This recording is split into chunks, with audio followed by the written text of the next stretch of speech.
artistic products are they are premised. Their value is premised on a very wide range of factors. Like nyanyas, if you're buying nyanyas, there will be a season where nyanyas are abundant in the market. For our international audience, nyanyas are tomatoes. There you go. Yes. Or any agricultural produce. Right. There's a season when there's abundance in the market, and the price fluctuates, right? Dips. But when they are scarce, the price goes up. Now, I think where the arts or value for arts, artistic products sit is a bit different, because a lot of the products that we make are sentimental. It's depends, or it is informed or guided by how it connects, what sort of resonance it has with a particular audience.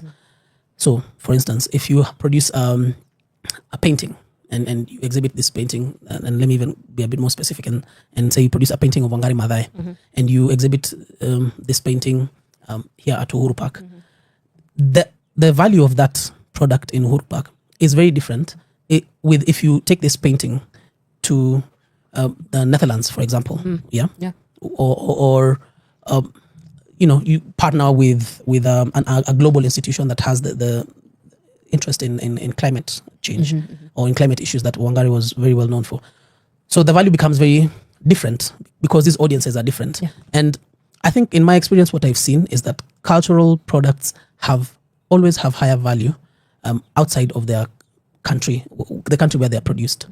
Because if you make a Kikuyu song here, there are so many Kikuyus who can make that song. Every other place you turn, you'll find a person who can sing a similar song.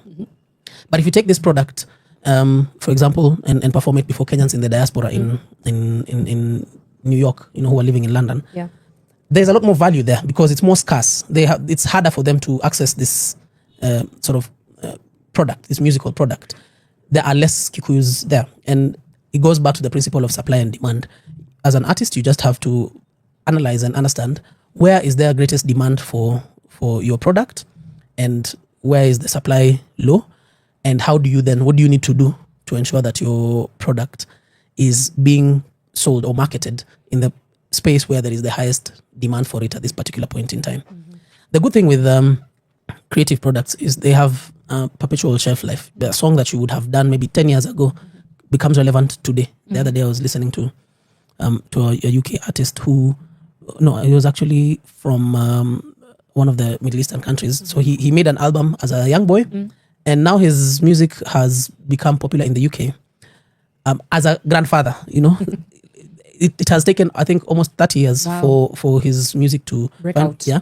But it's because there was an event that happened in his home country that triggered that global interest.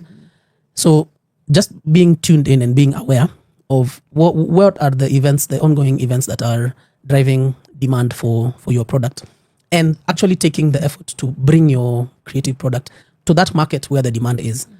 Because it could be that while you're trying to raise, fundraising through grants, where the demand really is, maybe is in the private sector. Maybe there is a bank that is rebranding that could use your song as a jingle. Are you conscious enough that this is the place where we should be seen, where our product should be taken, and taking the steps to bring it to that market? Yeah. So that, I think, is very, very important. But he also spoke about street smart, and I think that's one element of how artists practice in Kenya that I think we don't appreciate enough. That we already have a market. We already have an organic market.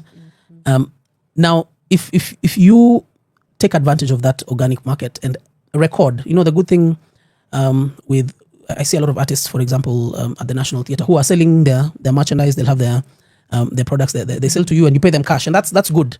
That artists have learned. When you're out in the streets, you can sell your work, your products, and earn cash. That's very valuable. That you're able to generate cash from your sales. But I think now that needs to graduate a little more, so that you take that cash that you're making from your street hustles and document it. So either put it in the bank every day, una deposit leo, jioni unatoa, but then you're able to build a profile that an institution can see.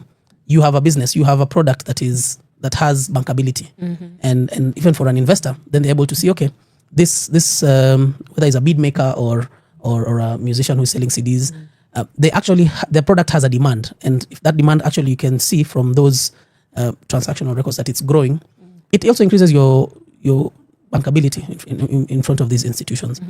So I think that is a very practical way through which artists can begin to build the value of their creative products. And the other is what we said earlier. Also document your audiences. Who is your audience? Build a social media profile, demonstrate reach, demonstrate impact, and then combining all these factors and being able to put them into a report or a profile of who you are as an artist, and bringing it in front of the people where the demand for this product is. I think that increases your credibility and also ensures that you are getting attention from the people who you should be working with as an artist. Right.